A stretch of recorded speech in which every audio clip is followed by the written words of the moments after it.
നമുക്കിന്ന് സിവിക്സിന്റെ ക്വസ്റ്റ്യൻ ആണ് ചെയ്യേണ്ടത്.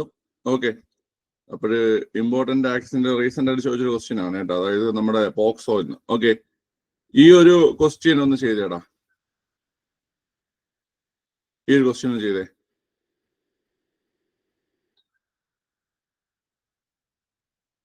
എത്ര പേർക്ക് ഇതിന്റെ ആൻസർ എടുക്കാൻ പറ്റുന്നുണ്ട്?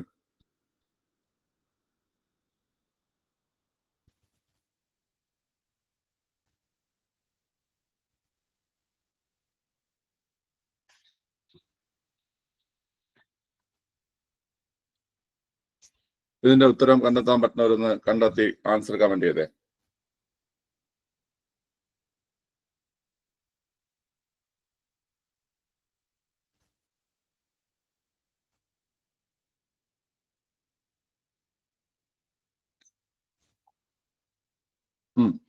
ഞാനിത് എടുത്തിടാൻ കാര്യം വെച്ച് കഴിഞ്ഞാല്, എൻ്റെ അടുത്ത് ഒരാളിങ്ങനെ ചോദിച്ചു, സാർ നമ്മൾ ഈ എലിമിനേഷൻ ടെക്നിക്ക് എന്താണെന്നുള്ള കാര്യം. ഓക്കെ, ഈ എലിമിനേഷൻ ടെക്നിക്ക് എന്താണെന്ന് നിങ്ങൾക്ക് അറിയോ? ഈ ക്വസ്റ്റ്യനിൽ നിങ്ങൾ പലരും ചിലപ്പോൾ ഉത്തരം എടുത്ത് എലിമിനേഷൻ ടെക്നിക്ക് വെച്ചിട്ടായിരിക്കും അല്ലേ? ഉത്തരം കിട്ടിയവര് എലിമിനേഷൻ ടെക്നിക്ക് വെച്ചിട്ടായിരിക്കും ഉത്തരം എടുത്തത്. എലിമിനേഷൻ ടെക്നിക്ക് എന്ന് പറഞ്ഞാൽ ഒന്നുമില്ല. ഓക്കെ, നമുക്കിപ്പോഴ് ഇപ്പോഴത്തെ ഒരു പരീക്ഷാ രീതിയിൽ ഇങ്ങനെ സ്റ്റേറ്റ്മെന്റ് ക്വസ്റ്റ്യൻസ് മറ്റൊക്കെ വരുന്ന സമയത്ത് നമുക്ക് ചിലപ്പോൾ അതിന്റെ ഉത്തരം നമുക്ക് അറിയണമെന്നില്ല. മനസ്സിലായില്ല? ഉത്തരം അറിയണമെന്നില്ല. അപ്പം നമ്മൾ എന്ത് ചെയ്യും? നമുക്ക് അറിയാവുന്ന ഏതെങ്കിലും ഒരു സ്റ്റേറ്റ്മെന്റ് വെച്ചിട്ട് നമുക്ക് ഉത്തരത്തിലേക്ക് എത്താൻ പറ്റുമോ ഇല്ലയെന്ന് നമ്മൾ എന്ത് ചെയ്യും? ശ്രമിക്കും. അതിനെയാണ് നമ്മൾ എലിമിനേഷൻ ടെക്നിക്ക് എന്ന് പറയുന്നത്. നമുക്ക് കുറച്ചെങ്കിലും എന്തെങ്കിലുമൊക്കെ അറിവുണ്ടെങ്കിൽ, എന്തെങ്കിലുമൊക്കെ കാര്യങ്ങൾ അറിയാമെങ്കിൽ നമുക്ക് അത് വെച്ചിട്ട് എന്ത് ചെയ്യാൻ പറ്റും? ഉത്തരം എടുക്കാൻ പറ്റും. ഓക്കെ, ഈ ഒരു ചോദ്യത്തിലേക്ക് നമ്മൾ പോവുകയാണെങ്കിൽ, 2012 പോക്സോ നിയമവുമായി ബന്ധപ്പെട്ട താഴെ പറയുന്ന പ്രസ്താവനകളിൽ ഏറ്റവും യോജിക്കുന്ന പ്രസ്താവനകൾ ഏതൊക്കെയാണ്? യോജിക്കുന്ന എന്ന് വെച്ചാൽ ശരിയായ പ്രസ്താവനകൾ എന്നാണ്. ഓക്കെ, അപ്പൊ ഇതിൽ തന്നെ നമ്മൾ നോക്കിയ ആദ്യത്തെ പ്രസ്താവന, പോക്സോ നിയമം വകുപ്പ് 28 അനുസരിച്ച് ഓരോ ജില്ലയിലും ശിശു സൗഹാർദ്ദ പ്രാധാന്യം നൽകി പ്രത്യേക കോടതി സ്ഥാപിക്കണം. ഓക്കെ, അത് ചിലർക്ക് അറിയായിരിക്കും, എല്ലാവർക്കും അറിയണമെന്നില്ല. 27 വകുപ്പ് പ്രകാരം ലൈംഗിക കുറ്റകൃത്യങ്ങൾക്ക് വിധേയമാകുന്ന കുട്ടികളെ അടിയന്തര വൈദ്യ പരിശോധനയ്ക്ക് വിധേയമാക്കണം. അതും ഇമ്പോർട്ടന്റ് ആണ്, പക്ഷെ ഇതൊക്കെ എല്ലാവർക്കും അറിയണമെന്നില്ല. പക്ഷെ ഈ മൂന്നാമത്തെ സ്റ്റേറ്റ്മെന്റിലേക്ക് വരുമ്പോൾ, പോക്സോ കേസുകളിൽ കുട്ടിയുടെ മൊഴിയെടുക്കുമ്പോൾ പോലീസ് ഓഫീസർ ഔദ്യോഗിക വേഷത്തിലാകരുത്. ഈ ഒരു സ്റ്റേറ്റ്മെന്റ് എല്ലാവർക്കും നല്ല രീതിയിൽ അറിയാം. കാരണം പോക്സോയുടെ ഒരു ബേസിക് ആയിട്ടുള്ള ഒരു കാര്യമാണ് ഇതെന്ന് പറയുന്നത്. അതായത് മൂന്നാമത്തെ സ്റ്റേറ്റ്മെന്റ് ശരിയാണെന്നുള്ള കാര്യം ആർക്കും ഡൗട്ട് ഒന്നുമില്ല. അപ്പൊ ഒന്നാമത്തെ രണ്ടാമത്തെ സ്റ്റേറ്റ്മെന്റ് ചിലപ്പോൾ എവിടെയെങ്കിലൊക്കെ കേട്ട് ഒരു ഡൗട്ട് ഉണ്ടെങ്കിൽ കൂടി മൂന്നാമത്തെ സ്റ്റേറ്റ്മെന്റ് ആയ പോക്സോ കേസുകളിൽ കുട്ടിയുടെ മൊഴി എടുക്കുമ്പോൾ പോലീസ് ഓഫീസർ ഔദ്യോഗിക വേഷത്തിലാകരുത് എന്ന് പറയുന്ന ആ സ്റ്റേറ്റ്മെന്റിൽ നിങ്ങൾക്ക് ഉറപ്പാണ്. ഇനി നാലാമത്തെ സ്റ്റേറ്റ്മെന്റ് നമുക്ക് നോക്കാം. പോക്സോ കേസുകളിൽ കുട്ടിയുടെ മൊഴി എടുക്കുമ്പോൾ പോലീസ് ഓഫീസർ ഔദ്യോഗിക വേഷത്തിലായിരിക്കണം. അത് തെറ്റാണെന്ന് അറിയാം. ഓക്കെ, അത് തെറ്റാണെന്ന് അറിയാം. അപ്പൊ നമുക്കിവിടെ മനസ്സിലായെന്ന് വെച്ച് കഴിഞ്ഞാല് 3 ശരിയും 4 തെറ്റുമാണെന്ന് മനസ്സിലാക്കി. ഓക്കെ, ഇത് നമ്മൾ ഓപ്ഷനിലേക്ക് നോക്കുകയാണെങ്കിൽ ഇത് ഇവിടെ കൊടുത്തിട്ടുണ്ട് 4 വരെ ശരി. അപ്പൊ ഇത് നമുക്ക് എലിമിനേറ്റ് ചെയ്യാം. 4 വരെ ശരി എന്നുള്ളത് ഇത് നമുക്ക് എലിമിനേറ്റ് ചെയ്ത് കളയാം. അതുപോലെ 3, 4 ശരി, അതും നമുക്ക് എലിമിനേറ്റ് ചെയ്ത് കളയാം, കാരണം 4 തെറ്റാണല്ലോ. പക്ഷെ നമുക്കറിയാം 3 ശരിയാണെന്ന്. 3 ശരി എന്നുള്ള ഇനി ഒരു ഓപ്ഷനേ ഉള്ളൂ. അതേതാണ്? ഓപ്ഷൻ സി ആണ്. മനസ്സിലായ? ഇതാണ് ഈ എലിമിനേഷൻ ടെക്നിക്ക് എന്ന് പറയുന്നത്. ചിലപ്പം ഇതില് ഈ ക്വസ്റ്റ്യൻ അറ്റൻഡ് ചെയ്യുന്ന ഒരു ഉദ്യോഗാർത്ഥിക്ക് ചിലപ്പോൾ മൂന്നാമത്തെ സ്റ്റേറ്റ്മെന്റ് ശരിയാണെന്നും 4ാമത്തെ സ്റ്റേറ്റ്മെന്റ് തെറ്റാണെന്നും മാത്രമേ അറിയാവുമായിരിക്കും. 28ഉം 27ഉം ചിലപ്പോൾ അറിയത്തില്ലായിരിക്കും. എന്നാലും ഞാൻ പറയുകയാണ്, ഉത്തരം എടുക്കാൻ പറ്റും. അങ്ങനെയാണ് നമ്മൾ ഉത്തരം എടുത്തത് അല്ലേ? നമ്മൾ 4ഉം 3ഉം വെച്ചിട്ടാണ് ഉത്തരം എടുത്തത്. അപ്പൊ ഇതിനെയാണ് എലിമിനേഷൻ ടെക്നിക്ക് എന്ന് പറയുന്നത്. നമ്മൾ ചിലപ്പോൾ ചില ക്വസ്റ്റ്യൻസിൽ നമുക്ക് ഒരു സ്റ്റേറ്റ്മെന്റ് മാത്രം വെച്ച് നമുക്ക് എന്ത് ചെയ്യാൻ പറ്റും? ഉത്തരം എടുക്കാൻ പറ്റും. ചേരുമ്പടി ചേർക്കാനുള്ളത് തന്നെ ഒരെണ്ണം വെച്ച് നമുക്ക് ഉത്തരം എടുക്കാൻ പറ്റും. ഓക്കെ, സോ ഇത്രേ ഉള്ളൂ അത്. അപ്പൊ പിന്നെ ഈ ഒരു 2 കാര്യങ്ങളും ഓർത്ത് വെച്ചോണം. പോക്സോ നിയമം വകുപ്പ് 28 ഈ പ്രത്യേക കോടതികൾ, നമ്മൾ പോക്സോ നിയമം പഠിച്ചപ്പോൾ പ്രത്യേക കോടതികൾ സ്ഥാപിക്കണം എന്നുള്ള കാര്യം നമ്മൾ പഠിച്ചിട്ടുണ്ടായിരുന്നു അല്ലേ? പ്രത്യേക കോടതികളായി പ്രവർത്തിക്കുന്നത് ഏത് കോടതിയാണ്? പോക്സോ നിയമപ്രകാരം പ്രത്യേക കോടതിയായിട്ട് പ്രവർത്തിക്കുന്നത് ഏത് കോടതിയാണുള്ളത്? അത് സെഷൻസ് കോർട്ടാണ് അല്ലേ? സെഷൻസ് കോർട്ടാണ് ആ പ്രത്യേക കോടതിയായിട്ട് എന്ത് ചെയ്യുന്നത്? പ്രവർത്തിക്കുന്നത് സെഷൻസ് കോർട്ടാണ് കേട്ടോ. ഓക്കെ, പിന്നെ അതുപോലെ 27 കൂടെ പഠിച്ചിരിക്കുക.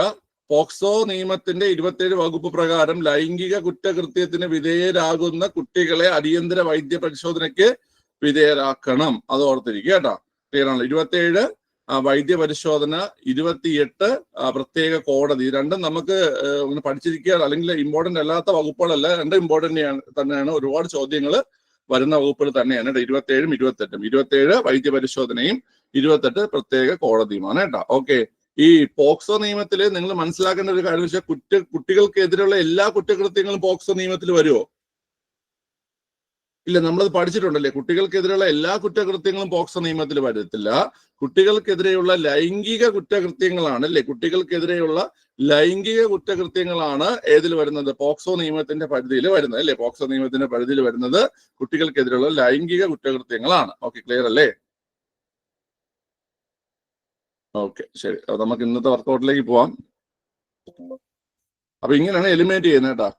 നോക്കിയിരിക്കുക, പ്രാക്ടീസ് ചെയ്ത് കഴിഞ്ഞാൽ നിങ്ങൾക്ക് പരീക്ഷയ്ക്ക് നല്ല യൂസ്ഫുൾ ആയിട്ടുള്ള ഒരു കാര്യമായിരിക്കും അത്. ഓക്കെ,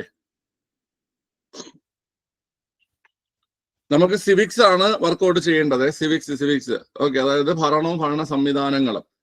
ഓക്കെ, അപ്പൊ അതിന് ഒന്നാമത്തെ ക്വസ്റ്റ്യൻ ചെയ്തേ. കേരള വനിതാ കമ്മീഷനുമായി ബന്ധപ്പെട്ടിട്ടുള്ള കേരള വനിതാ കമ്മീഷനുമായി ബന്ധപ്പെട്ട് ശരിയായ പ്രസ്താവന ഏത് എന്നാണ് ചോദ്യം. വനിതാ കമ്മീഷനുമായി ബന്ധപ്പെട്ട് ശരിയായ പ്രസ്താവന ഏത് എന്നാണ് ചോദ്യം. വനിതാ കമ്മീഷനുമായി ബന്ധപ്പെട്ടുള്ള ശരിയായ പ്രസ്താവന എന്ന് കണ്ടുപിടിച്ചേടാ.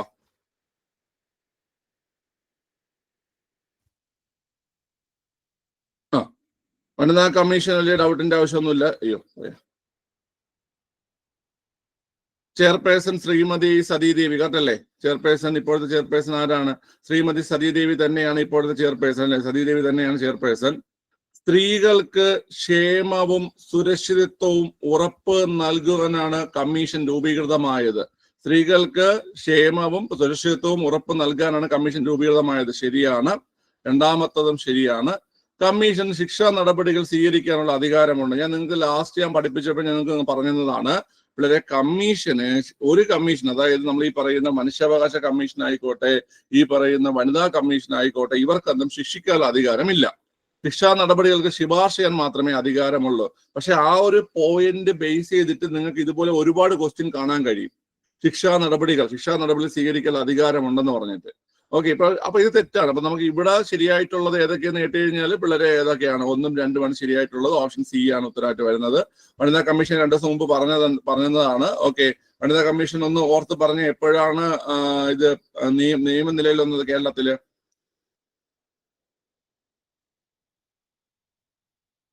എപ്പോഴാണ്? 95-ലാണ്. 95 എപ്പോഴാ? 95-ൽ നമ്മൾ 2 ഡേറ്റും 96-ൽ ഒരു ഡേറ്റ് നമ്മൾ പഠിച്ചായിരുന്നു അല്ലേ? പ്രസിഡന്റ് ഒപ്പുവെച്ച ഡേറ്റ് ഏതാണ്? വളരെ ഒന്ന് ഓർത്ത് പറഞ്ഞേ. 2 ദിവസം മുമ്പ് പഠിച്ചല്ലേ, ഇപ്പൊ ഒന്നുകൂടെ പറഞ്ഞു നിങ്ങൾ ഓർത്തിരിക്കും. പ്രസിഡന്റ് ഒപ്പുവെച്ചത് 95 സെപ്റ്റംബർ 15-നാണ് ഒപ്പുവെച്ചത് അല്ലേ? 95 സെപ്റ്റംബർ 15-ന് പ്രസിഡന്റ് ഒപ്പുവെച്ചു. നിലവിൽ വന്ന എപ്പോഴാ? 95 ഡിസംബർ 1-ന് നിലവിൽ വന്നു. കേരള സംസ്ഥാന വനിതാ കമ്മീഷൻ നിയമം 92 ഡിസംബർ 1-ന് നിലവിൽ വന്നു. ഓക്കെ, ഇനി കമ്മീഷൻ നിലവിൽ വന്ന എപ്പോഴാ? കമ്മീഷൻ 96 മാർച്ച് 14 അല്ലെ? 96 മാർച്ച് 14-നാണ് കമ്മീഷൻ നിലവിൽ വന്നത് കേട്ടോ. 96 മാർച്ച് 14-ലാണ് കമ്മീഷൻ നിലവിൽ വന്നത്. ഓക്കെ, 96 മാർച്ച് 14-ലാണ് കമ്മീഷൻ നിലവിൽ വന്നത്. അത് നമ്മൾ പഠിച്ചതാണ്. പിള്ളേരെ ഒരു കാര്യം ചോദിക്കുകയാണ്, ഏത് നിയമപ്രകാരമാണ് കമ്മീഷൻ നിലവിൽ വന്നത്? ഏത് നിയമപ്രകാരമാണ്? അതായത് ഞാൻ പറഞ്ഞിട്ടുണ്ട്, നിയമം ഏതെന്ന് ചോദിച്ചു കഴിഞ്ഞാൽ വർഷം ചേർത്ത് പറയണമെന്ന്. വർഷം ഏതാ? വർഷം 91. വർഷം 91-ആണേ.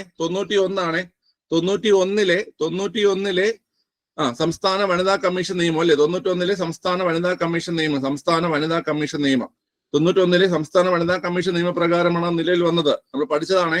ഓക്കെ, ഞാൻ ജസ്റ്റ് ഒന്ന് ആ വർഷങ്ങളൊന്നും നിങ്ങളുടെ ഒന്നുകൂടെ ഓർമ്മിപ്പിച്ചതേ ഉള്ളൂ. ഓക്കെ, ഒന്നുകൂടെ നോക്കിക്കോ പിള്ളേരെ. 95 സെപ്റ്റംബർ 15-നാണ് നമ്മുടെ രാഷ്ട്രപതി ആരെന്ന് ഓർമ്മയുണ്ടോ? ഒപ്പിട്ട രാഷ്ട്രപതി ആരെന്ന് ഓർമ്മയുണ്ടല്ലോ? രാഷ്ട്രപതി ആരാ? ശങ്കർ ദയാൽ ശർമ്മയാണ് അല്ലെ? ശങ്കർ ദയാൽ ശർമ്മയാണ് ഒപ്പിട്ട രാഷ്ട്രപതി. ഓക്കെ, 95 ഡിസംബർ 1-ന് എന്ത് ചെയ്തു? നിയമം നിലയിൽ വരികയും 96 മാർച്ച് 14 അല്ലേ? 96 മാർച്ച് 14-ന് എന്ത് ചെയ്തു? ഇത് നിലവിൽ വരികയും ചെയ്തു. ഓക്കെ, കമ്മീഷൻ നിലവിൽ വരികയും ചെയ്തു. ഏത് നിയമപ്രകാരം എന്ന് കേട്ട് കഴിഞ്ഞാല് 91-ലെ സംസ്ഥാന വനിതാ കമ്മീഷൻ നിയമപ്രകാരമാണ് നിലയിൽ വന്നത്. ഈ സംസ്ഥാന വനിതാ കമ്മീഷനേടാ ഒരു പ്രസിദ്ധീകരണമുണ്ട്, അതാ ഒന്ന് പറഞ്ഞേ. സംസ്ഥാന വനിതാ കമ്മീഷന്റെ പ്രസിദ്ധീകരണം ഏതാണ്? സംസ്ഥാന വനിതാ കമ്മീഷന്റെ പ്രസിദ്ധീകരണം ഏതാണ്?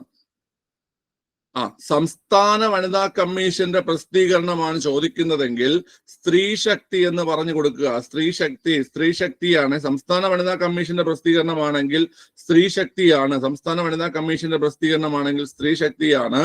ദേശീയ വനിതാ കമ്മീഷന്റെ പ്രസിദ്ധീകരണമാണെങ്കിൽ ദേശീയ വനിതാ കമ്മീഷന്റെ പ്രസിദ്ധീകരണമാണെങ്കിൽ അത് രാഷ്ട്ര മഹിളയാണ്. രാഷ്ട്ര മഹിള. ദേശീയ വനിതാ കമ്മീഷന്റെ പ്രസിദ്ധീകരണമാണെങ്കിൽ രാഷ്ട്ര മഹിളയും, സംസ്ഥാന വനിതാ കമ്മീഷന്റെ പ്രസിദ്ധീകരണമാണെങ്കിൽ സ്ത്രീ ശക്തിയുമാണ്. സംസ്ഥാന വനിതാ കമ്മീഷൻ സ്ത്രീ ശക്തി, ദേശീയ വനിതാ കമ്മീഷൻ രാഷ്ട്ര മഹിള, രണ്ടും തെറ്റാതെ ഓർത്തിരിക്കുക. ഓക്കെ, ക്ലിയർ ആണല്ലോ. അപ്പൊ അത് ഇത്രയും ഓർത്തിരിക്കുക. ഞാൻ ബാക്കി കാര്യങ്ങൾ പറഞ്ഞു തന്നിട്ടുള്ളതാണ്.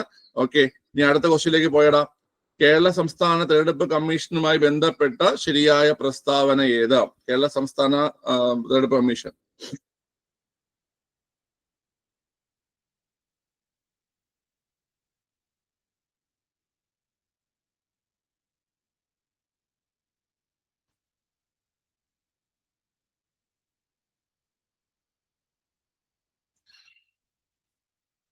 എല്ലാം ചെയ്ത് ബാക്കിയുള്ള കമന്റ് നോക്കണ്ട. നിങ്ങളുടെ ഉത്തരം ചെയ്ത് കമന്റ് ചെയ്യുക. ഓക്കെ,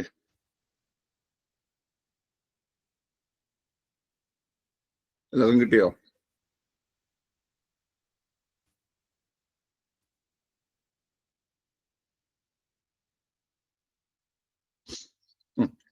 ശരിയായ പ്രസ്താവനയാണ് വേണ്ടത് കേട്ടോ. ഇപ്പൊ നമ്മൾ ചോദ്യം ഒന്നാമത്തെ സ്റ്റേറ്റ്മെന്റ് എ ഷാജഹാനാണ് സംസ്ഥാന തെരഞ്ഞെടുപ്പ് കമ്മീഷണർ. ശരിയോ തെറ്റോ? എ ഷാജഹാനാണ് സംസ്ഥാന തെരഞ്ഞെടുപ്പ് കമ്മീഷണർ. അത് ശരിയാണ്. ഓക്കെ, ക്ലിയർ ആണല്ലോ. അദ്ദേഹമാണ് ഇപ്പോഴത്തെ അദ്ദേഹം എത്രാമത്തെ ആളെന്നിട്ട് അദ്ദേഹം ഏഴാമത്തെ ആളാണ്. സംസ്ഥാന തെരഞ്ഞെടുപ്പ് കമ്മീഷണർ ആകുന്ന ഏഴാമത്തെ ആളാണ് ആരെന്ന് പറയുന്നത്? ഈ പറയുന്ന ഷാജഹാൻ എന്ന് പറയുന്ന ഷാജഹാൻ കേട്ടോ, ഷാജഹാൻ. ഓക്കെ, നിയമസഭാ തെരഞ്ഞെടുപ്പ് നടത്തുക എന്നതാണ് പ്രധാന ധർമ്മം. സംസ്ഥാന തെരഞ്ഞെടുപ്പ് കമ്മീഷൻ ആണോ നിയമസഭാ തെരഞ്ഞെടുപ്പ് നടത്തുന്നേ? ആണോ? അല്ല. നിയമസഭാ തെരഞ്ഞെടുപ്പ് നടത്തുന്നത് കേന്ദ്ര തെരഞ്ഞെടുപ്പ് കമ്മീഷൻ ആണല്ലേ. കേന്ദ്ര തെരഞ്ഞെടുപ്പ് കമ്മീഷൻ നമ്മളത് പഠിച്ചിട്ടുണ്ടല്ലേടാ. President election, vice president election, Lok Sabha election, Rajya Sabha election, അതുപോലെ തന്നെ നിയമസഭാ ഇലക്ഷൻ, ഇതെല്ലാം president, vice president, Lok Sabha, Rajya Sabha, അതുപോലെ തന്നെ നിയമസഭാ ഇലക്ഷൻ, ഇതെല്ലാം നടത്തുന്നത് ആരാണ് കുട്ടികൾ? ഇതെല്ലാം നടത്തുന്നത് സെൻട്രൽ ഇലക്ഷൻ കമ്മീഷൻ ആണല്ലേ. സെൻട്രൽ ഇലക്ഷൻ കമ്മീഷനാണ്, കേന്ദ്ര തിരഞ്ഞെടുപ്പ് കമ്മീഷനാണ്. പ്രസിഡന്റ് ഇലക്ഷനും വൈസ് പ്രസിഡന്റ് ഇലക്ഷനും ലോകസഭാ ഇലക്ഷനും രാജ്യസഭാ ഇലക്ഷനും നിയമസഭാ ഇലക്ഷനും എല്ലാം നടത്തുന്നത് കേന്ദ്ര തെരഞ്ഞെടുപ്പ് കമ്മീഷനാണ്. ഇവർക്കുള്ള ഒരേ ഒരു ജോലി, സംസ്ഥാന തെരഞ്ഞെടുപ്പ് കമ്മീഷന്റെ ഒരേ ഒരു ജോലി ഏതെന്ന് കേട്ട് കഴിഞ്ഞാല് തദ്ദേശ സ്വയംഭരണ സ്ഥാപനങ്ങളിലേക്കുള്ള ഇലക്ഷൻ നടത്തുക അല്ലെ. തദ്ദേശ സ്വയംഭരണ സ്ഥാപനങ്ങളിലേക്കുള്ള ഇലക്ഷൻ നടത്തുക എന്നതാണ് ആരുടെ ജോലി പിള്ളേരെ? സംസ്ഥാന തെരഞ്ഞെടുപ്പ് കമ്മീഷന്റെ ജോലി എന്നുള്ള കാര്യം നിങ്ങൾ മനസ്സിലാക്കുക. ഓക്കെ, ഇനി നിങ്ങൾ മനസ്സിലാക്കേണ്ടത് ഓക്കെ ഞാൻ അത് ഒന്ന് രണ്ട് കാര്യം നമുക്കിവിടെ പറഞ്ഞു പോകേണ്ടതുണ്ട്. നമുക്ക് അതൊക്കെ ഒന്ന് ജസ്റ്റ് നോക്കിയിട്ട് പോവാം. ഈ നമ്മൾ പറഞ്ഞില്ല ഇപ്പൊ നിയമസഭാ തെരഞ്ഞെടുപ്പ് നടത്തുന്നത് കേന്ദ്ര ഇലക്ഷൻ കമ്മീഷൻ എന്ന് പറഞ്ഞില്ലേ. ഈ നിയമസഭാ ഇലക്ഷൻ നടത്തുന്നതിന് വേണ്ടിയിട്ട് കേന്ദ്ര ഇലക്ഷൻ കമ്മീഷന്റെ നിയമിക്കുന്ന ഒരു ഉദ്യോഗസ്ഥൻ ഉണ്ടാവും നമ്മുടെ സംസ്ഥാനത്ത്. അതാരാണ്? ആ ഉദ്യോഗസ്ഥന്റെ പേരെന്താണ്?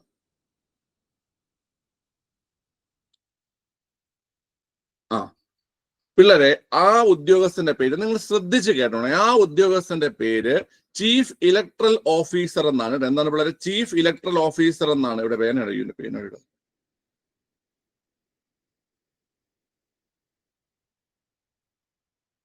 ചീഫ് ഇലക്ട്രൽ ഓഫീസർ എന്നാണ്. ആ ഉദ്യോഗസ്ഥന്റെ പേര് ചീഫ് ഇലക്ട്രൽ ഓഫീസർ എന്നാണ് ആളുടെ പേര്, ചീഫ് ഇലക്ട്രൽ ഓഫീസർ. അപ്പൊ നിങ്ങൾ മനസ്സിലാക്കേണ്ടത് നമ്മുടെ സംസ്ഥാനത്ത് ചീഫ് ഇലക്ഷൻ കമ്മീഷണറുമുണ്ട്, അല്ലെങ്കിൽ സംസ്ഥാന തെരഞ്ഞെടുപ്പ് കമ്മീഷണറുമുണ്ട്, ചീഫ് ഇലക്ട്രൽ ഓഫീസറുമുണ്ട്. ഇത് രണ്ടും രണ്ട് പദവിയാണ് നിങ്ങൾ മനസ്സിലാക്കുക. ഓക്കെ, ക്ലിയർ ആണല്ലോ. ഇത് രണ്ടും രണ്ട് പദവിയാണ്. ചീഫ് ഇലക്ട്രൽ ഓഫീസർ എന്ന് ചോദിച്ചാൽ അത് വേറൊരാളും, ഇലക്ഷൻ കമ്മീഷണർ തെരഞ്ഞെടുപ്പ് കമ്മീഷണർ എന്ന് ചോദിച്ചാൽ അത് വേറൊരാളുമാണ്. രണ്ടും രണ്ടാൾക്കാരാണ്. മനസ്സിലായോടാ?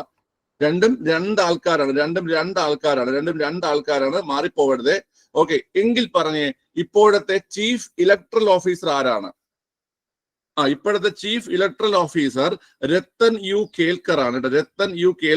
രത്തൻ രത്തൻ യു കേൽക്കർ ആണ് ഇപ്പോഴത്തെ ചീഫ് ഇലക്ടറൽ ഓഫീസർ. മനസ്സിലായ? ഇപ്പോഴത്തെ chief electoral officer Ratan U Kelkar ആണ്. ഇപ്പോഴത്തെ chief election commissioner A Shajahan ആണ്. രണ്ടും രണ്ടാൾക്കാരാണ്. എ ഷാജഹാൻ ചീഫ് ഇലക്ഷൻ കമ്മീഷണറും Rathan U Kelkar chief electoral ഓഫീസറുമാണ്. ഈ ചീഫ് ഇലക്ടറൽ ഓഫീസറുടെ നേതൃത്വത്തിലാണ് എന്ത് നടത്തുന്നത്? നിയമസഭാ ഇലക്ഷൻ നടത്തുന്നത്. നിയമസഭാ ഇലക്ഷൻ മാത്രമാണോ അദ്ദേഹത്തിന് നടത്തുന്നത്? ആലോചിച്ച് നോക്കിയേ. കേരളത്തില് കേന്ദ്ര തെരഞ്ഞെടുപ്പ് കമ്മീഷൻ നേതൃത്വം കൊടുക്കുന്ന ഏതൊക്കെ ഇലക്ഷൻസ് ഉണ്ടാകും? അത് തന്നെയാണ് ലോകസഭാ ഇലക്ഷൻ ഉണ്ട്. അതുപോലെ തന്നെ രാജ്യസഭാ ഇലക്ഷൻ ഉണ്ട്. മനസ്സിലായ? അതായത് നമ്മുടെ ഈ സംസ്ഥാനത്തെ ഈ 3 ഇലക്ഷനുകളിൽ ലീഡ് ചെയ്യുന്ന ആരെന്ന് കേട്ട് കഴിഞ്ഞാല്, അതായത് നിയമസഭാ election, Lok Sabha election, Rajya Sabha election, ഈ 3 ഇലക്ഷനും ലീഡ് ചെയ്യുന്ന ആര് തന്നെയാണ്? ചീഫ് ഇലക്ടറൽ ഓഫീസർ തന്നെയാണ്. മനസ്സിലായ? ക്ലിയർ ആണല്ലോ? അപ്പൊ അത് ഓർത്തിരിക്കുക. Chief electoral officer Ratan U Kelkar ആണ്. കേട്ടോ. ഓക്കെ, ഇനി നിങ്ങൾ കേരള സംസ്ഥാന അപ്പൊ ഇവിടെ ആൻസർ ചെയ്തവരുടെ 1, 3 അല്ലേ? 1, 3 ആണ് ആൻസർ ആയിട്ട് വരുന്നത്. 1, 3 പറയുമ്പോൾ ഏതാണ്? ഓപ്ഷൻ സി ആണ് ആൻസർ ആയിട്ട് വരുന്നത്. ഓക്കെ, ഇനി നമുക്ക് നോക്കാം.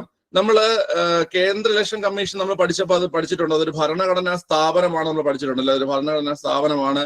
അതിന്റെ ആർട്ടിക്കിളുകൾ നമ്മൾ പഠിച്ചിട്ടുണ്ടല്ലേ? സെൻട്രൽ ഇലക്ഷൻ കമ്മീഷന്റെ ആർട്ടിക്കിൾ ഏതൊക്കെയാ? സെൻട്രൽ ഇലക്ഷൻ കമ്മീഷന്റെ ആർട്ടിക്കിൾസ്. സെൻട്രൽ ഇലക്ഷൻ കമ്മീഷൻ കേന്ദ്ര തെരഞ്ഞെടുപ്പ് കമ്മീഷനെ കുറിച്ച് പ്രതിപാദിക്കുന്ന ആർട്ടിക്കിൾ 324 മുതൽ 329 വരെയാണ് അല്ലെ? 324 മുതൽ 329 വരെയാണ് ഇലക്ഷൻ കമ്മീഷനും അതുമായി ബന്ധപ്പെട്ട കാര്യങ്ങളും പറയുന്നത്. 324 മുതൽ 329 വരെയാണ്. ഓക്കെ, അപ്പൊ അതായത് കേന്ദ്ര തെരഞ്ഞെടുപ്പ് കമ്മീഷൻ എന്ന് പറഞ്ഞു കഴിഞ്ഞാൽ അതൊരു ഭരണഘടനാ സ്ഥാപനമാണ്. സംസ്ഥാന ഇലക്ഷൻ കമ്മീഷൻ ഒരു ഭരണഘടനാ സ്ഥാപനമാണോ? അപ്പോൾ സംസ്ഥാന ഇലക്ഷൻ കമ്മീഷൻ ഒരു ഭരണഘടനാ സ്ഥാപനമാണോ? സംസ്ഥാന ഇലക്ഷൻ കമ്മീഷൻ ഒരു ഭരണഘടനാ സ്ഥാപനമാണ് എങ്കിൽ പറഞ്ഞ ഏത് ആർട്ടിക്കിൾ ഏതാ? സംസ്ഥാന ഇലക്ഷൻ കമ്മീഷന്റെ ആർട്ടിക്കിൾ ഏതാ? സംസ്ഥാന ഇലക്ഷൻ കമ്മീഷന്റെ ആർട്ടിക്കിൾ 243Kയും 243ZAയും 243Kയും 243ZAയും ആണ് ഏതിൽ വരുന്നത്? സംസ്ഥാന ഇലക്ഷൻ കമ്മീഷന്റെ ആർട്ടിക്കിൾസ് ആയിട്ട് വരുന്നത്. 243Kയും 243ZAയും ആണ് സംസ്ഥാന ഇലക്ഷൻ കമ്മീഷന്റെ ആർട്ടിക്കിൾസ് ആയിട്ട് വരുന്നത്. 243K 243ZA. ഓക്കെ, ഈ ഏത് ഭേദഗതിയിലൂടെയാണ് സംസ്ഥാന ഇലക്ഷൻ കമ്മീഷൻ നിലവിൽ വന്നത്? 73-ാം ഭേദഗതിയിലൂടെയാണ്. 73-ാം ഭേദഗതിയിലൂടെയാണ് സംസ്ഥാന തെരഞ്ഞെടുപ്പ് കമ്മീഷൻ നിലവിൽ വന്നത് അല്ലേ? 73-ാം ഭേദഗതിയിലൂടെയാണ് സംസ്ഥാന തെരഞ്ഞെടുപ്പ് കമ്മീഷൻ നിലവിൽ വന്നത്. 73-ാം ഭേദഗതിയിലൂടെയാണ്. ഓക്കെ, അപ്പൊ 243K 243ZA എന്നീ ആർട്ടിക്കിൾസിലാണ് സംസ്ഥാന തെരഞ്ഞെടുപ്പ് കമ്മീഷനെ കുറിച്ച് പരാമർശിക്കുന്നത്. 73-ാമത്തെ ഭേദഗതിയിലൂടെയാണ് നിലവിൽ വന്നത്. കുട്ടികളെ, ഇവിടെ പ്രധാന ധർമ്മം എന്ന് പറഞ്ഞാൽ തദ്ദേശ സ്വയംഭരണ സ്ഥാപനങ്ങളിലേക്കുള്ള ഇലക്ഷൻ നടത്തുക. ബാക്കി എല്ലാ ഇലക്ഷനും നടത്തുന്നത് തദ്ദേശ സ്വയംഭരണ സ്ഥാപനങ്ങൾ ഒഴികെ നമ്മുടെ രാജ്യത്തെ പ്രധാനപ്പെട്ട ബാക്കി എല്ലാ ഇലക്ഷൻ നടത്തുന്നത് കേന്ദ്ര തെരഞ്ഞെടുപ്പ് കമ്മീഷനാണ്. കേന്ദ്ര തെരഞ്ഞെടുപ്പ് കമ്മീഷനാണ് ഇലക്ഷനെല്ലാം നടത്തുന്നത്. ഓക്കെ, ഇനി പറ, കേരള സംസ്ഥാന തെരഞ്ഞെടുപ്പ് കമ്മീഷൻ നിലവിൽ വന്ന വർഷം, തീയതി.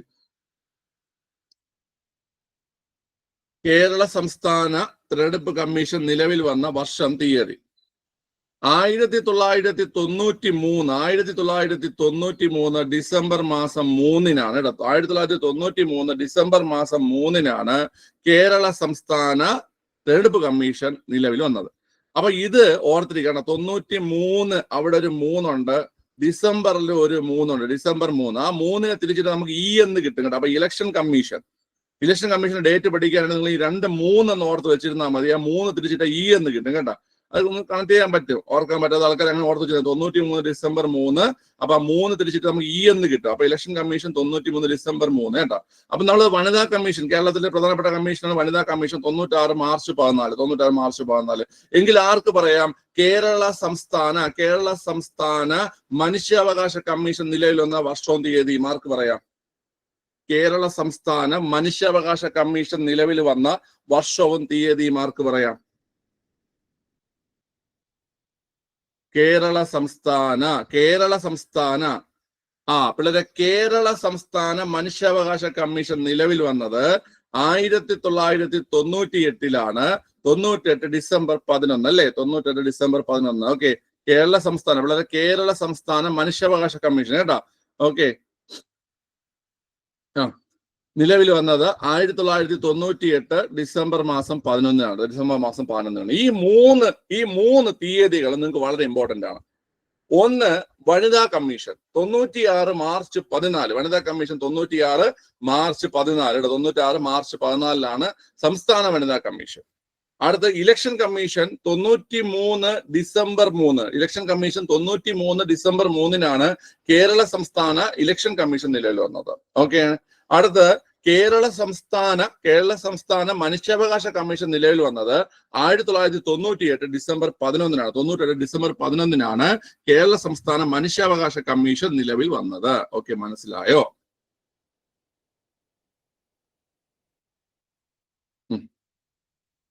ഓക്കെ, കേരളത്തിലെ ആദ്യത്തെ മുഖ്യ തിരഞ്ഞെടുപ്പ് കമ്മീഷണർ ആരാ? കേരളത്തിലെ ആദ്യത്തെ മുഖ്യ തിരഞ്ഞെടുപ്പ് കമ്മീഷണർ ആരാ? നമ്മൾ ആദ്യത്തെ വനിതാ കമ്മീഷൻ അധ്യക്ഷ നമ്മൾ കഴിഞ്ഞ ദിവസം പഠിച്ചായിരുന്നു. ആദ്യ വനിതാ കമ്മീഷൻ അധ്യക്ഷ ആരായിരുന്നു കുട്ടികളെ? സുഗതകുമാരി ആയിരുന്നു അല്ലെ? സുഗതകുമാരി. ഓക്കെ, നിങ്ങൾക്ക് കേരളത്തിലെ മുഖ്യ തിരഞ്ഞെടുപ്പ് കമ്മീഷൻ ആരാണ് ആദ്യത്തെ? ആർക്കും പറയാൻ പറ്റുമോ? ആദ്യത്തെ മുഖ്യ തിരഞ്ഞെടുപ്പ് കമ്മീഷണർ പാലാട്ട് മോഹൻദാസ് എന്താ? പാലാട്ട് മോഹൻദാസ് എന്താണ് പിള്ളേരെ? വിവരാവകാശം അല്ലേ? ഓക്കെ, നിങ്ങൾ ഇതൊന്ന് പറ. അതായത് ആദ്യത്തെ MK അല്ല, MSK രാമസ്വാമിയാണ് കേട്ടോ. MSK രാമസ്വാമിയാണ് കേട്ടോ. ഓക്കെ, കൊള്ളാം, ഓർത്തെടുത്തു. MSK രാമസ്വാമിയാണ് കേട്ടോ. കേരളത്തിൽ ആദ്യത്തെ മുഖ്യ തിരഞ്ഞെടുപ്പ് കമ്മീഷൻ ആരെന്ന് കേട്ട് കഴിഞ്ഞാല് MSK രാമസ്വാമിയാണ്. ഓക്കെ, ഇപ്പോഴത്തെ നമ്മൾ പറഞ്ഞു, ഇപ്പോഴത്തെ ഷാജഹാനാണ്. ഷാജഹാൻ എത്രാമത്തെയാണ് പിള്ളേരെ? MSK രാമസ്വാമിയാണ് ആദ്യത്തത്. ഇപ്പോഴത്തത് ആരെന്ന് കേട്ട് കഴിഞ്ഞാല് ഷാജഹാനാണ്. ഷാജഹാൻ ഏഴാമത്തെ ആളാണ്. ഏഴാമത്തെ ആളാണ് ഷാജഹാൻ. ഓക്കെ, ക്ലിയർ അല്ലേ? ശരി, അപ്പം ഈ ക്വസ്റ്റ്യൻ ഓർത്തിരിക്കുക. ഭരണഘടന constitution body 243K 243ZA. Okay, 73ാം ഭേദഗതി പ്രകാരം നിലവിൽ വന്നു. തദ്ദേശ സ്വയംഭരണ സ്ഥാപനങ്ങളിൽ ഇലക്ഷൻ നടത്തുക എന്നാണ് പ്രധാന ധർമ്മം എന്ന് പറഞ്ഞു. 93 ഡിസംബർ 3 അല്ലേ? 93 ഡിസംബർ 3 എന്ത് ചെയ്തത്? ഇത് നിലവിൽ വന്നത്. ഓക്കെ, ഇനി പിന്നെ നമ്മൾ പറഞ്ഞു MSK രാമസ്വാമി ആയിരുന്നു ആദ്യത്തെ ആള് കേട്ടോ. ഓക്കെ, ഇത്രയും ക്ലിയർ അല്ലേടാ? ഇത്രയും ക്ലിയർ അല്ലേ? ഓക്കെ, ഈ ചീഫ് ഇലക്ട്രൽ ഓഫീസർ മറക്കണ്ട. ചീഫ് ഇലക്ട്രൽ ഓഫീസർ ഡൗട്ട് ഇല്ലല്ലോ. അത് ചീഫ് ഇലക്ട്രൽ ഓഫീസറും അതുപോലെ ചീഫ് ഇലക്ഷൻ കമ്മീഷണറും വ്യത്യാസം എന്താ? മനസ്സിലായല്ലോ?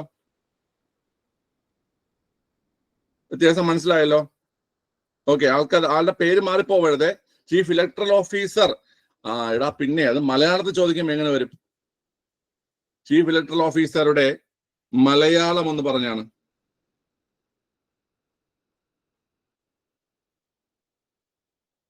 ഓളെടുത്തോ മലയാളം എന്ന് പറഞ്ഞാണ്. പിള്ളേരെ മലയാളം ചോദിക്കുകയാണെങ്കിൽ മുഖ്യ തിരഞ്ഞെടുപ്പ് ഓഫീസർ എന്ന് ചോദിക്കും കേട്ടോ. മുഖ്യ തിരഞ്ഞെടുപ്പ് ഓഫീസർ എന്ന് ചോദിക്കും. മുഖ്യ തിരഞ്ഞെടുപ്പ് ഓഫീസർ എന്ന് ചോദിക്കണം. മുഖ്യ തിരഞ്ഞെടുപ്പ് ഓഫീസർ എന്ന് ചോദിക്കും കേട്ടോ. ക്ലിയർ അല്ലേ?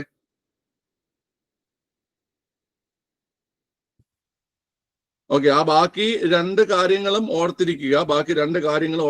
അതായത് നമ്മൾ പറഞ്ഞ ഏതൊക്കെ പിള്ളേരെ? മറ്റേ NHRCയുടെ കേരള സംസ്ഥാന മനുഷ്യാവകാശ കമ്മീഷൻ രൂപം കൊണ്ട് ആ ഡേറ്റ് കൊണ്ട് ഓർത്തിരിക്കുക. നമുക്ക് ചോദിക്കുന്നതാണ് കേട്ടോ. ക്ലിയർ ആണ്? ശരി, ഓക്കെ, അടുത്ത ക്വസ്റ്റിലേക്ക് പോവാം. ചെയ്തോ.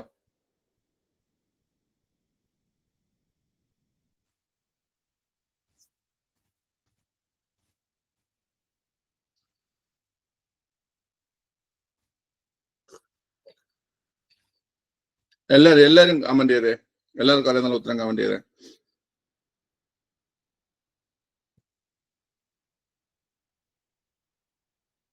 ഇതിൽ ഈ തീരെ ബേസ് ഇല്ലാത്ത ആരെങ്കിലും ഒക്കെ ക്ലാസ് കാണുന്നുണ്ടെങ്കിൽ നിങ്ങളത് ഈ പറയുന്ന പോയിന്റ്സ് ഒക്കെ നോട്ട് ചെയ്ത് പഠിച്ചു വെക്കുക കേട്ടാ. ഇതൊക്കെ ഒരു റിവിഷൻ പോലെ പോകുന്നതുകൊണ്ടാണ് കുറച്ച് ഫാസ്റ്റ് ആയിട്ട് പോകുന്നത് കേട്ടോ. നമുക്ക് പരീക്ഷ എഴുതാൻ സമയമില്ലാത്തതുകൊണ്ടാണേ. ഓക്കെ, നമുക്ക് അതനുസരിച്ചുള്ള ക്ലാസ്സുകൾ വേറെ കിട്ടും. ഓക്കെ, നോക്കിയോ, ഒരു രാഷ്ട്രത്തിന്റെ ഭൂപ്രദേശം എന്ന ഘടകത്തിൽ ഉൾപ്പെടാത്തത് ഏത് എന്നാണ് ചോദ്യം. നമ്മുടെ ഒരു രാജ്യത്തിന്റെ ഭൂപ്രദേശം, നമ്മളിപ്പം ഇപ്പൊ യുദ്ധം ഒക്കെ വന്ന സമയത്ത്, അല്ലെങ്കിൽ യുദ്ധം വന്നല്ല, ഇപ്പൊ നമ്മൾ ഈ പറയുന്ന ഈ ചർച്ചകളൊക്കെ ഒരുപാട് നടക്കുന്ന, ഒരു സെക്കൻഡ്, ഈ ആന്റി വയസ്സുകാരന്മാരെ കൊണ്ട് നിവർത്തിയില്ല.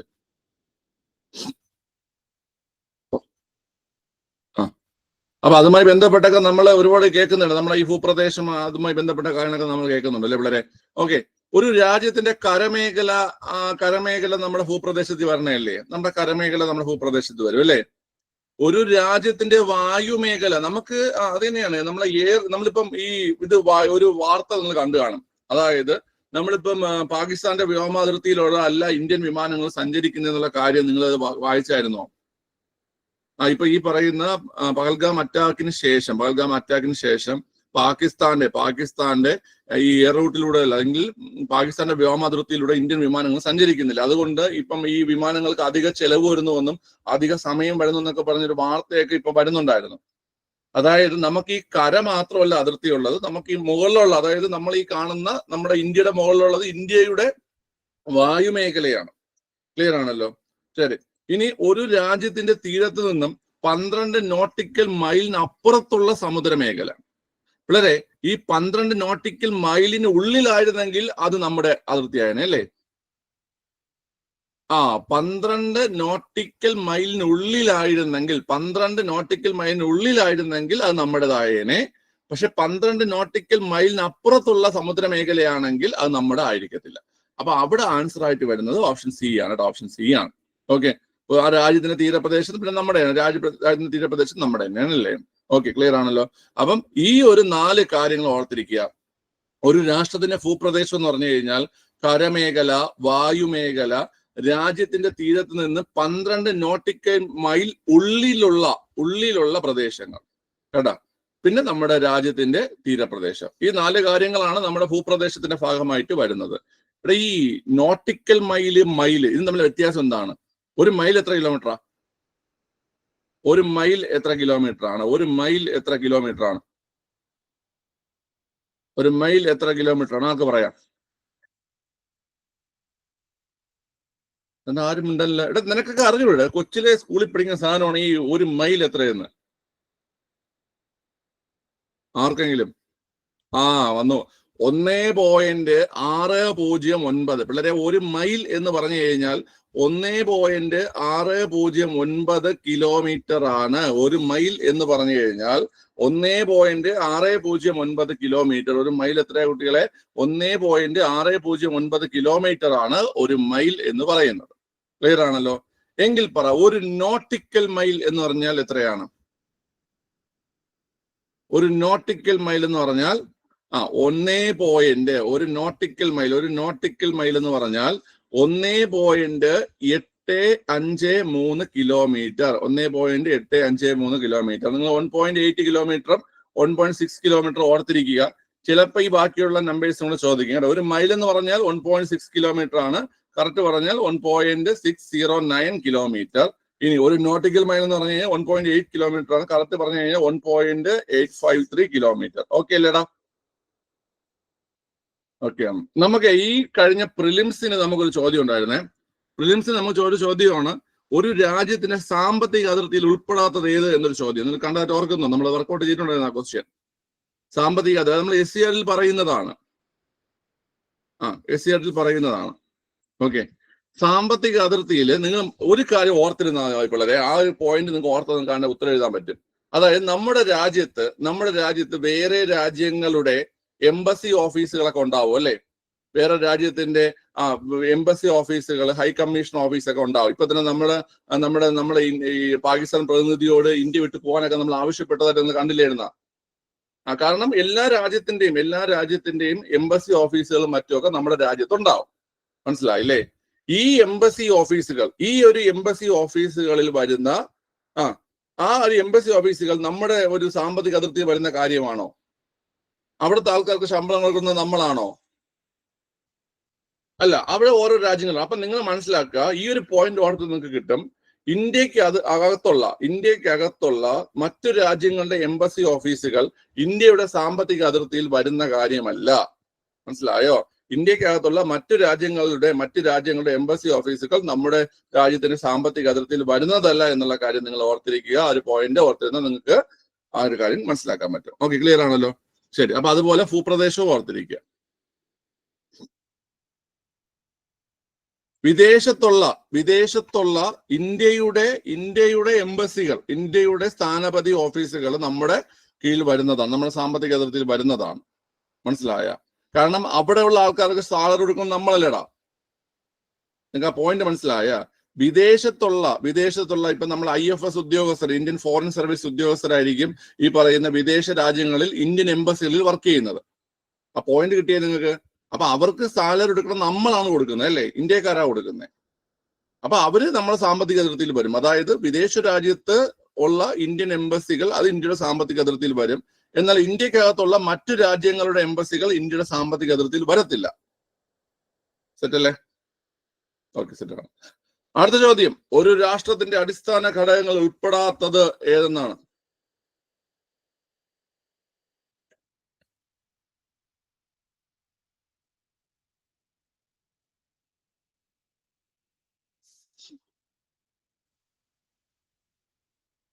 ഒരു രാജ്യത്തിന്റെ ഒരു രാജ്യത്തിന്റെ അടിസ്ഥാന ഘടകങ്ങൾ ഉൾപ്പെടാത്തത്. അത്യാവശ്യം നല്ലൊരു ക്വസ്റ്റ്യൻ ആണ്. പെട്ടെന്നൊക്കെ കാണുമ്പോൾ ഡൗട്ട് തോന്നും, എന്തുവാണോ എന്ന് തോന്നും. ഓക്കെ, നോക്കാം പിള്ളേരെ. ഒരു രാജ്യത്തിന് ഭൂപ്രദേശം ആവശ്യമാണോ പിള്ളേരെ? ഭൂപ്രദേശം ആവശ്യമാണോ? ഒരു രാജ്യത്തിന് ഭൂപ്രദേശം അത്യാവശ്യമാണ്, അല്ലേ? ഭൂപ്രദേശം ഉണ്ടെങ്കിൽ രാജ്യമുള്ളൂ. ഭൂപ്രദേശം വേണം, ജനങ്ങളും വേണം. ജനങ്ങളും വേണം, അല്ലെ? ജനങ്ങളും വേണം. പരമാധികാരം വേണം. ഓക്കെ, പക്ഷെ എല്ലാ രാജ്യങ്ങളിലും ജനാധിപത്യം വേണം എന്നുള്ള നിർബന്ധമുണ്ടോ? ഇല്ല. ഇപ്പോഴും എല്ലാ രാജ്യങ്ങളിലും ജനാധിപത്യം ഉണ്ടോ? എല്ലാ രാജ്യങ്ങളിലും ജനാധിപത്യ പ്രകാരമാണോ മുന്നോട്ട് പോകുന്നേ? അല്ല, ഇപ്പോഴും എല്ലാ രാജ്യങ്ങളിലും ജനാധിപത്യമല്ല. ഓക്കെ, സോ എന്തല്ല? ജനാധിപത്യം അടിസ്ഥാന ഘടകമല്ല. ഓക്കെ, ക്ലിയർ അല്ലേ? അപ്പൊ നമ്മുടെ ഇന്ത്യയിൽ ജനാധിപത്യമാണ് പോകുന്നത്. പക്ഷെ എല്ലാ രാജ്യങ്ങളുടെയും, ഒരു രാജ്യത്തിന്റെ എന്താണ്, നമ്മുടെ ഇന്ത്യയുടെ എന്ന് ചോദിച്ചിട്ടില്ല, ഒരു രാഷ്ട്രത്തിന്റെ അടിസ്ഥാന ഘടകങ്ങൾ ഉൾപ്പെടാത്തത് ഏതെന്നാണ് ചോദിച്ചിട്ടുള്ളത്. അപ്പൊ ജനാധിപത്യം അടിസ്ഥാന ഘടകമല്ല. ഈ പറയുന്ന 3 കാര്യങ്ങളോടെ ഒരെണ്ണം കൂടെ നിങ്ങൾ പഠിക്കണം, അടിസ്ഥാന ഘടകങ്ങൾ. അത് ഏതെന്ന് പറയാൻ പറ്റുമോ? ഭൂപ്രദേശം 1, ജനങ്ങൾ 2, പരമാധികാരം 3. ഇനി ഒരു അടിസ്ഥാന ഘടകം കൂടിയുണ്ട്. ആർക്ക് പറയാം? Population, territory, sovereignty. ഇനി അടുത്ത ഒരെണ്ണം കൊണ്ട് ആർക്ക് പറയാം? ഒരു രാജ്യത്ത് മസ്റ്റായിട്ടും വേണ്ട ഒരു ഘടകവും കൂടെ ഉണ്ട്. ആർക്ക് പറയാം? ആലോചിച്ച് നോക്ക്. നമ്മുടെ രാജ്യത്തിലും ഉണ്ട്, പാകിസ്ഥാനിലും ഉണ്ട്, ബംഗ്ലാദേശിലും ഉണ്ട്, ശ്രീലങ്കയിലും ഉണ്ട്, അമേരിക്കയിലും ഉണ്ട്, എല്ലാ രാജ്യങ്ങളിലും ഉണ്ട് ആ സാധനം.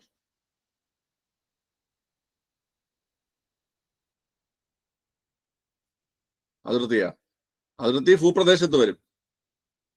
ഗവൺമെന്റ് പറഞ്ഞു ഗവൺമെന്റ് പിള്ളേർ 4ാമത്തെ ഘടകമാണ് ഗവൺമെന്റ്. 4ാമത്തെ അടിസ്ഥാന ഘടകമാണ് ഏത്? ഗവൺമെന്റ്. ഈ ഒരു പോയിന്റ് ഓർത്തിരിക്കുക. ഈ ഒരു പോയിന്റിൽ നിങ്ങൾക്ക് വേറെ ചോദ്യങ്ങൾ വരും കേട്ടാ. ഒരു രാഷ്ട്രത്തിന്റെ അടിസ്ഥാന ഘടകങ്ങളിൽ ഉൾപ്പെടുന്നത് എന്തൊക്കെയെന്ന് കേട്ട് കഴിഞ്ഞാൽ ഭൂപ്രദേശം, ജനങ്ങള്, പരമാധികാരം, ഗവൺമെന്റ്. ഭൂപ്രദേശം, ജനങ്ങള്, പരമാധികാരം, ഗവൺമെന്റ്. ഈ പരമാധികാരം എന്താണെന്ന് നിങ്ങൾക്ക് അറിയോ? പരമാധികാരം എന്താ? ഈ പരമാധികാരം എന്താണ് പരമാധികാരം? എടാ, ഇപ്പൊ നമ്മുടെ രാജ്യത്തിലെ കാര്യങ്ങൾ തീരുമാനിക്കുന്നത് നമ്മുടെ രാജ്യത്തെ ഗവൺമെന്റ് അല്ലേ? നമ്മുടെ രാജ്യത്തെ ഗവൺമെന്റ് അല്ലേടാ തീരുമാനിക്കുന്നത്, അല്ലേ? അത് നമുക്ക് അധികാരമുള്ളത് കൊണ്ടല്ലേ നമ്മൾ ഈ രാജ്യത്തെ ഗവൺമെന്റ് തിരഞ്ഞെടുത്തത്? നമ്മുടെ ജനങ്ങളാണ്. ഓക്കെ, നമ്മുടെ രാജ്യത്തിന് പരമാധികാരം ഉള്ളത് കൊണ്ടാണ് നമ്മുടെ രാജ്യത്തെ കാര്യങ്ങൾ തീരുമാനിക്കുന്നത്. മറ്റൊരു രാജ്യമോ അല്ലെങ്കിൽ മറ്റൊരു പുറത്തുനിന്നുള്ള ശക്തിയോ അല്ലല്ലോ നമ്മുടെ രാജ്യത്തെ നിയന്ത്രിക്കുന്നത്. നമ്മുടെ രാജ്യം തന്നെയല്ലേ? നമ്മുടെ രാജ്യത്തിലെ ആൾക്കാർ തന്നെയല്ലേ? ഓക്കെ, അപ്പൊ അതാണ് പരമാധികാരം എന്ന് പറയുന്നത്. മനസ്സിലായ? ഇപ്പൊ എന്റെ കാര്യങ്ങൾ തീരുമാനിക്കുന്നത് ഞാൻ തന്നെയാണെങ്കിൽ എനിക്ക് പരമാധികാരമുണ്ട്. അതുപോലെ ഇന്ത്യയുടെ കാര്യങ്ങൾ തീരുമാനിക്കുന്നത് ഇന്ത്യൻ ഗവൺമെന്റ് ആണെങ്കിൽ ഇന്ത്യക്ക് പരമാധികാരമുണ്ട്. ഓക്കെ, അപ്പൊ അതിനാണ് പരമാധികാരം എന്ന് പറയുന്നത് കേട്ടോ. ഏതൊരു രാജ്യത്തിനും സ്വന്തമായിട്ട് കാര്യങ്ങൾ തീരുമാനിക്കാനുള്ള ഒരു അധികാരം ഉണ്ടാകണം. അതാണ് പരമാധികാരം എന്ന് പറയുന്നത്. ക്ലിയർ അല്ലേ?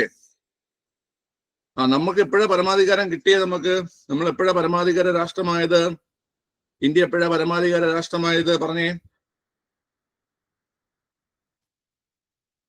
അവിടെ നിങ്ങൾ ശ്രദ്ധിച്ചോണം. ഇന്ത്യക്ക് സ്വാതന്ത്ര്യം കിട്ടിയത് എപ്പോഴെന്ന് ചോദിച്ചാൽ 47 47 ഓഗസ്റ്റ് 15.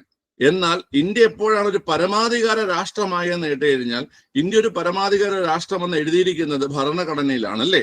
ഇന്ത്യ ഒരു പരമാധികാര രാഷ്ട്രമെന്ന് എഴുതിയിരിക്കുന്നത് ഭരണഘടനയിലാണ്. ആ ഭരണഘടന എപ്പോഴാണോ നിലവിൽ വന്നത് അപ്പോഴാണ് നമ്മൾ ഒരു പരമാധികാര രാഷ്ട്രമായി മാറിയത്. 1950 ജനുവരി 26 ഇന്ത്യ പരമാധികാര രാഷ്ട്രമായി മാറിയത്. 1950 ജനുവരി 26 ഇന്ത്യ ഒരു പരമാധികാര രാഷ്ട്രമായി മാറിയത്. 1950 ജനുവരി 26. ഓക്കെ, ക്ലിയർ ആണ്. അടുത്ത ദിവസത്തിലേക്ക് പോവാം. ഡൗട്ടില്ലല്ലോ?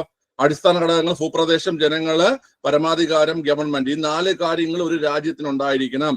ഭൂപ്രദേശം, ജനങ്ങള്, പരമാധികാരം, ഗവൺമെന്റ്. 4 കാര്യങ്ങൾ ഒരു രാജ്യത്തിനുണ്ടായിരിക്കണം. ഓക്കെ, അടുത്ത ക്വസ്റ്റ്യൻ ഏതേ?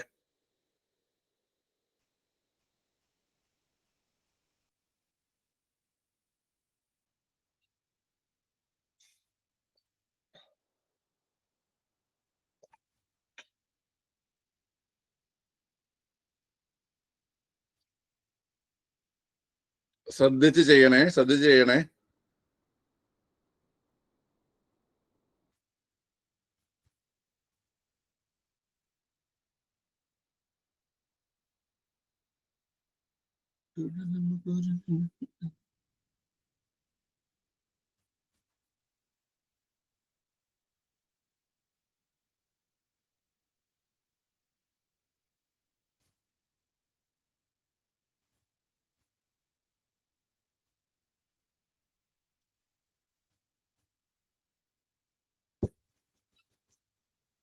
ഡബിളരെ, നമ്മള് മൗലിക അവകാശങ്ങൾ പഠിക്കുന്നുണ്ട് അല്ലെ? മൗലിക അവകാശങ്ങൾ നമ്മൾ പഠിക്കുന്നുണ്ട്, അതല്ലേ?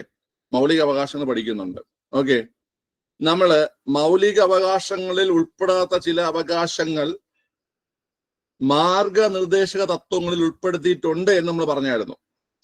മൗലിക അവകാശങ്ങൾ ഉൾപ്പെടാത്ത കുറെ കാര്യങ്ങൾ മാർഗനിർദ്ദേശക തത്വങ്ങളിൽ ഉൾപ്പെടുത്തിയിട്ടുണ്ടെന്നുള്ള കാര്യം നമ്മൾ പഠിച്ചായിരുന്നു.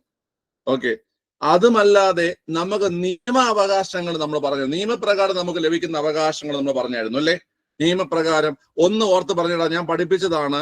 ഏതൊക്കെ ആർട്ടിക്കിൾസിലാ പറഞ്ഞേ? നിയമപ്രകാരമുള്ള അവകാശങ്ങൾ 265 നിയമപ്രകാരമുള്ള നികുതികൾ നൽകിയാൽ മതി അല്ലെ? 265 നിയമപ്രകാരമുള്ള നികുതികൾ നൽകിയാൽ മതി. 300A എന്താണ്? സ്വത്തവകാശം. 300A സ്വത്തവകാശം. അതുപോലെ 301 എന്ന് പറഞ്ഞു കഴിഞ്ഞാൽ രാജ്യത്ത് എവിടെ വേണോ, 301 എന്താ? രാജ്യത്ത് എവിടെ വേണോ വാണിജ്യം, വ്യാപാരം, വിൽപ്പന എന്നിവ നടത്തുന്നതിനുള്ള അവകാശം. 326 എന്താണ്? പ്രായപൂർത്തി വോട്ടവകാശം.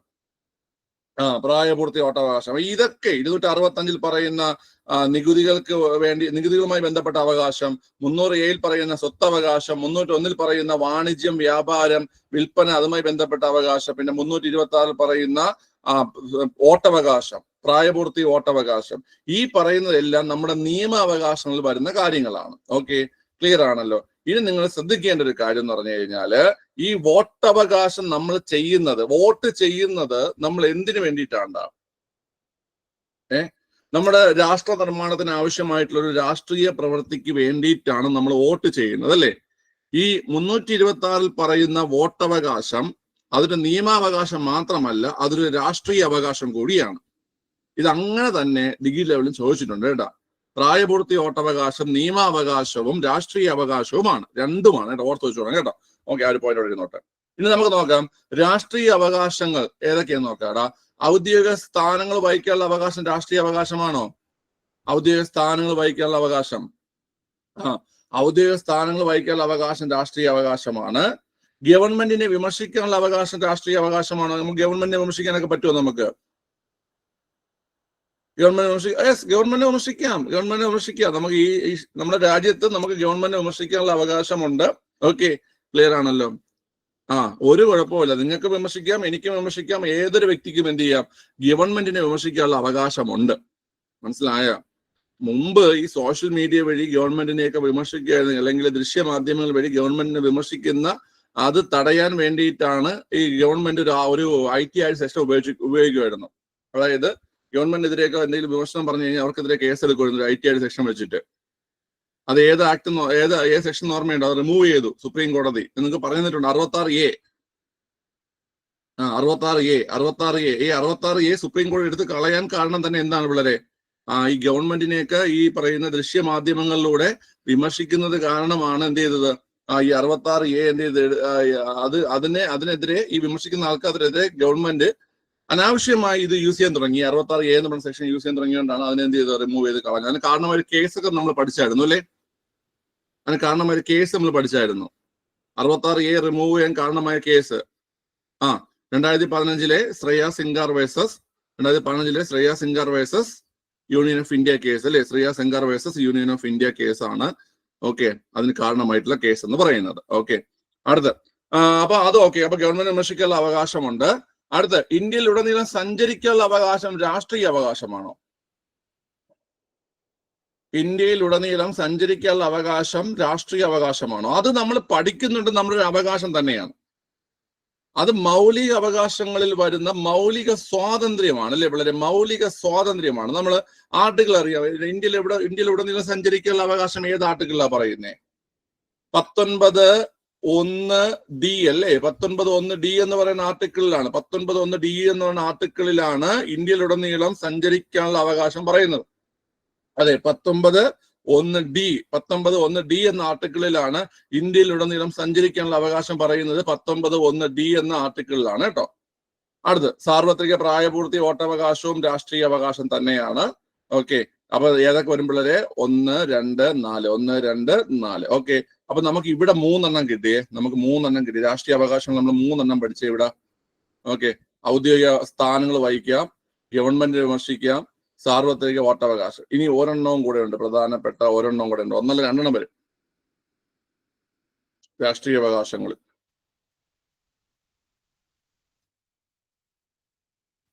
3 എണ്ണം പറ, ബാക്കി അറിയാവുന്നത് പറ. 2 എണ്ണം കൂടെ പ്രധാനമായിട്ട് വരും. കറക്റ്റ് ആണ്. 4-മത്തത് പിള്ളേരെ, ഇലക്ഷനിൽ മത്സരിക്കാനുള്ള അവകാശം. ഇലക്ഷനിൽ മത്സരിക്കാനുള്ള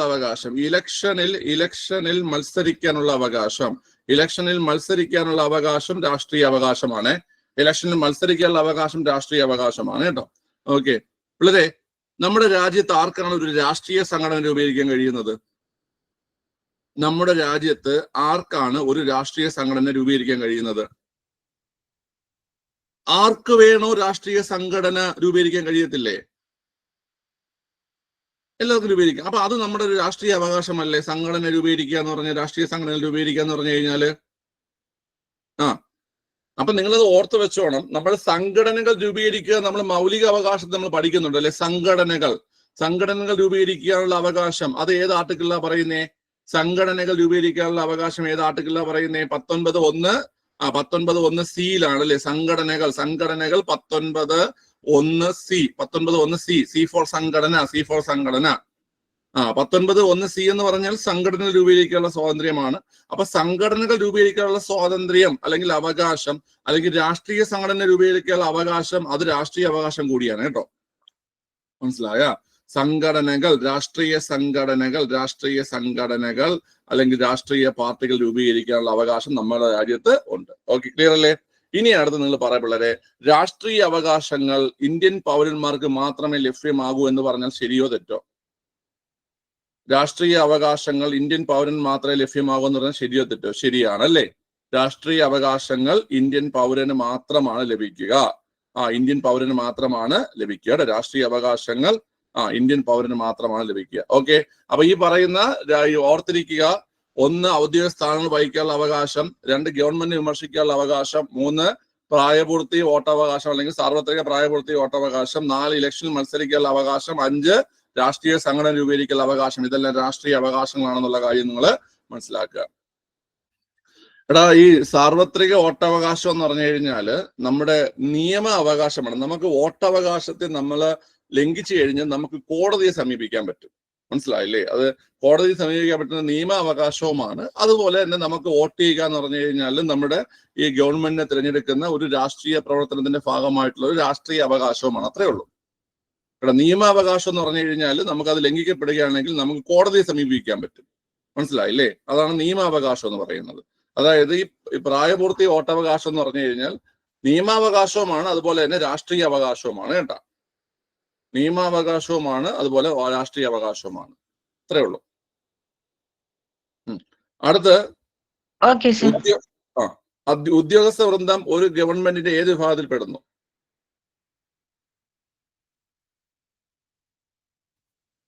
ഉദ്യോഗസ്ഥ വൃന്ദം ഗവൺമെന്റ് ഏത് വിഭാഗത്തിൽ പെടുന്നത് കേട്ട് കഴിഞ്ഞാല് പിള്ളേരെ കാര്യനിർവഹണ വിഭാഗത്തിലാണ് വരുന്നത് അല്ലെ. കാര്യനിർവഹണ വിഭാഗത്തിലാണ് ഉദ്യോഗസ്ഥ വൃന്ദം എന്ത് ചെയ്യുന്നത് ഉൾപ്പെടുന്നത് കേട്ടാ. കാര്യനിർവഹണ വിഭാഗത്തിലാണ് ഉദ്യോഗസ്ഥ വൃന്ദം ഉൾപ്പെടുന്നത് കേട്ടാ. ഓക്കെ, ക്ലിയർ ആണല്ലോ. ശരി, ഓക്കെ. ഇനി ഇതാ ഈ ഒരു ക്വസ്റ്റ്യനും കൂടെ, ഈ 2 ക്വസ്റ്റ്യനും കൂടെ ചെയ്തിട്ട് നമുക്ക് എന്ത് ചെയ്യാം, തൽക്കാലത്തേക്ക് നമുക്ക് വൈൻഡപ്പ് ചെയ്യാം. ശരി. ഇപ്പോഴത്തെ സംസ്ഥാന ദുരന്ത നിവാരണ അതോറിറ്റിയുടെ അധ്യക്ഷൻ ആരാണ്? ദുരന്ത നിവാരണ അതോറിറ്റി അധ്യക്ഷൻ എപ്പോഴും ആര് തന്നെ ആയിരിക്കും? ഇവിടെ മുഖ്യമന്ത്രി തന്നെ ആയിരിക്കും. സോ ഇവിടെ ആരാണ് വരുന്നത്? പിണറായി വിജയനാണ് അല്ലേ. സംസ്ഥാന ദുരന്ത നിവാരണ അതോറിറ്റിയുടെ ചെയർമാൻ അല്ലെങ്കിൽ അധ്യക്ഷൻ ആണെന്ന് കേട്ട് കഴിഞ്ഞാൽ പിണറായി വിജയനാണ്. പിണറായി വിജയനാണ്.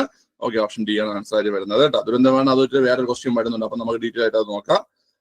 മഹാത്മാഗാന്ധി ദേശീയ ഗ്രാമീണ തൊഴിലുറപ്പ് പദ്ധതിയുമായി ബന്ധമില്ലാത്ത വസ്തുതകൾ ഏതല്ല? മഹാത്മാഗാന്ധി ദേശീയ ഗ്രാമീണ തൊഴിലുറപ്പ് പദ്ധതിയുമായി ബന്ധമില്ലാത്ത പ്രസ്താവനകൾ ഏതല്ല? കണ്ടുപിടി. ബന്ധമില്ലാത്ത പ്രസ്താവനകൾ.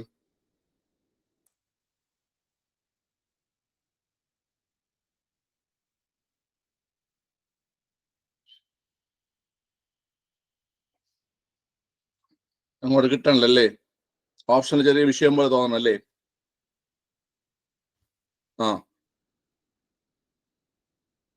ഇത് ക്വസ്റ്റ്യൻ മിസ്റ്റേക്ക് ഉണ്ട് കേട്ടോ. നമുക്ക് നോക്കാം പിള്ളേരെ എന്തൊക്കെയാണ്. നമുക്ക് ക്വസ്റ്റ്യൻ തെറ്റാണെങ്കിൽ നമുക്ക് പഠിക്കുന്ന കാര്യങ്ങൾ തന്നെയാണല്ലോ. ഓക്കെ, ഇത് ഡിലീറ്റഡ് പോയി, ഡിലീഷൻ പോയി കേട്ടോ. അതായത് ഡിലീറ്റഡ് ക്വസ്റ്റ്യൻ ആണ്. 18 വയസ്സ് തികഞ്ഞ സ്ത്രീ പുരുഷന്മാർക്ക് തൊഴിലുറപ്പ് പദ്ധതിയിൽ പങ്കാളികളാകാം, ശരിയല്ലേ? 18 വയസ്സ് കഴിഞ്ഞ് ജോലി ചെയ്യാൻ ആരോഗ്യമുള്ള ഏതൊരാൾക്കും ഈ പറയുന്ന തൊഴിലുറപ്പ് പദ്ധതിയുടെ പങ്കാളികളാകാൻ കഴിയും. ഗ്രാമീണ മേഖലയിൽ വിദഗ്ധ തൊഴിലാളികളാണ് ഇത് ലക്ഷ്യം വെക്കുന്നത്. വിദഗ്ധ തൊഴിലാളികളെയാണോ ലക്ഷ്യം വെക്കുന്നത്? തൊഴിലുറപ്പിന് പോണ ആൾക്കാർ വിദഗ്ധ തൊഴിലാളികളാണോ? അല്ല. ഓക്കെ, അവർക്ക് ജോലിയിൽ ആരോഗ്യം ഉണ്ടായാൽ മതി, വൈദഗ്ധ്യം ആവശ്യമില്ല, സ്കിൽഡ് ലേബേഴ്സ് അല്ല. ഓക്കെ, ഗ്രാമീണ മേഖലയിൽ തൊഴിൽ ലഭ്യമല്ലെങ്കിൽ അടിസ്ഥാന തൊഴിലില്ലായ്മ ആനുകൂല്യം നൽകേണ്ടതില്ല. അത് ശരിയാണാടെ. തൊഴിൽ ലഭ്യമല്ലെങ്കിൽ അടിസ്ഥാന തൊഴിലില്ലായ്മ ആനുകൂല്യം നൽകേണ്ടതില്ല, അത് ശരിയാണോ തെറ്റാണോ?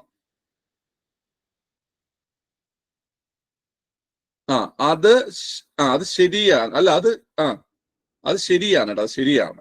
ഓക്കെ, അടുത്ത് ഒരു സാമ്പത്തിക വർഷം 100 തൊഴിൽ ദിനങ്ങൾ ഉറപ്പ് നൽകുന്നു. ഓക്കെ, അതും ശരിയാണ്. ക്ലിയർ ആണല്ലോ.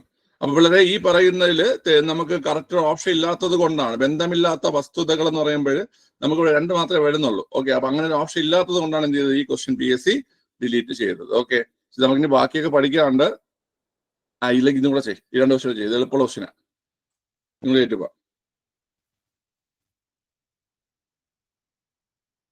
ഇവിടെ തൊഴിലില്ല വേതന ഇല്ലെന്നാണ് എൻ്റെ ഒരു വിശ്വാസം. ഞാൻ നോക്കിയിട്ട് അതിന്റെ ബാക്കി എടുക്കാൻ പറഞ്ഞുതരാം കേട്ടോ. അതായത് ഈ പറയുന്ന ഇതുമായി ബന്ധപ്പെട്ടിട്ട്, തൊഴിലുറപ്പ് പദ്ധതിയുമായി ബന്ധപ്പെട്ടിട്ട് കേട്ടാ, പദ്ധതിയുമായി ബന്ധപ്പെട്ടില്ലായെന്ന് പറയുന്നേ. ഓക്കെ, അതന്നെ, പദ്ധതിയുമായി ബന്ധപ്പെട്ടില്ലെന്നാണ് എൻ്റെ ഒരു വിശ്വാസം കേട്ടോ. ഞാനൊരു ഓർമ്മ പറയണതാണ്, ഞാൻ റെഫർ ആയിട്ട് പറഞ്ഞുതരാം. ഓക്കെ, ശരി. എടാ, തെളിനീരൊഴുകും നവകേരളം പദ്ധതി ലക്ഷ്യമിടുന്നത്, അതൊരു ഈസി ക്വസ്റ്റ്യൻ ആണല്ലേ പിള്ളേരെ? ഏതാണ്? തെളിനീരൊഴുകും നവകേരളം പദ്ധതി ലക്ഷ്യമിടുന്നത് സംസ്ഥാനത്തെ മുഴുവൻ ജലാശയങ്ങളെയും മാലിന്യമുക്തമാക്കാനാണ്. ഇത് ചോദിക്കും കേട്ടോ, ഇത് 2 തവണയും കണ്ടായി ചോദ്യം. ഇപ്പം തെളിനീരൊഴുകും നവകേരളം പദ്ധതി സംസ്ഥാനത്തെ മുഴുവൻ ജലാശയങ്ങളെയും മാലിന്യമുക്തമാക്കാനുള്ള പദ്ധതിയാണ് കേട്ടോ. സംസ്ഥാനത്തെ മുഴുവൻ ജലാശയങ്ങളെയും മാലിന്യമുക്തമാക്കാനുള്ള പദ്ധതിയാണ്. അടുത്ത ഒന്നായി മുന്നേറാം എന്ന വാക്യം ഏത് ഉദ്യമത്തിന്റെ ലോഗോയോടൊപ്പമാണ് കാണുന്നത്? ഒന്നായി മുന്നേറാം, ഒന്നായി മുന്നേറാം, കുടുംബശ്രീ അല്ലേ? കുടുംബശ്രീയുടെ ഇതില് ലോഗോയിൽ വരുന്നതാണ് ഏത്? ഒന്നായി മുന്നേറാം എന്ന വാക്യം. ഓക്കെ, ഇതൊക്കെ പലതവണ റിപ്പീറ്റ് ചെയ്ത് ചോദിച്ചിട്ടുള്ള ചോദ്യങ്ങളാണ് കേട്ടോ. തെളിനീരൊഴുകും നവകേരളം, അതുപോലെ ഒന്നായി മുന്നേറാം. ഓക്കെ, വളരെ ഇങ്ങനെ നിങ്ങൾ ക്വസ്റ്റ്യൻസ് ധാരാളം ചെയ്തുകൊണ്ടിരിക്കുക. അപ്പൊ നമുക്ക് സാക്ഷരതാ മിഷൻ എല്ലാവർക്കും വിദ്യാഭ്യാസം എന്നെന്നും വിദ്യാഭ്യാസം. സാക്ഷരതാ മിഷൻ്റെത് എല്ലാവർക്കും വിദ്യാഭ്യാസം എന്നെന്നും വിദ്യാഭ്യാസമാണ് കേട്ടോ. അത് പറഞ്ഞുതരാം കേട്ടാ. സാക്ഷരതാ മിഷന്റെ അല്ലെങ്കിൽ അതിന്റെ വാക്യം എന്തെന്ന് കേട്ട് കഴിഞ്ഞാല് എല്ലാവർക്കും വിദ്യാഭ്യാസം എന്നെന്നും വിദ്യാഭ്യാസം കേട്ടാ. എല്ലാവർക്കും അല്ല, ഏവർക്കും എന്നാണ് പറയുന്നത്. ഏവർക്കും വിദ്യാഭ്യാസം, ഏവർക്കും വിദ്യാഭ്യാസം, എന്നെന്നും വിദ്യാഭ്യാസം, എന്നെന്നും വിദ്യാഭ്യാസം, ഏവർക്കും വിദ്യാഭ്യാസം, എന്നെന്നും വിദ്യാഭ്യാസം. ഓക്കെ. ശുചിത്വ മിഷന്റെ എന്താണെന്നറിയോ? ശുചിത്വ മിഷന്റെ എന്താണെന്നറിയോ? ശുചിത്വ മിഷന്റെ മോട്ടോ ആക്കെയും പറയാൻ പറ്റോ? മാലിന്യമുക്ത കേരളം. വളരെ മാലിന്യമുക്ത കേരളം, മാലിന്യമുക്ത കേരളം. ശുചിത്വ മിഷന്റേത് മാലിന്യമുക്ത കേരളമാണ്. ശുചിത്വ മിഷന്റേത് മാലിന്യമുക്ത കേരളമാണ്. ഓക്കെ.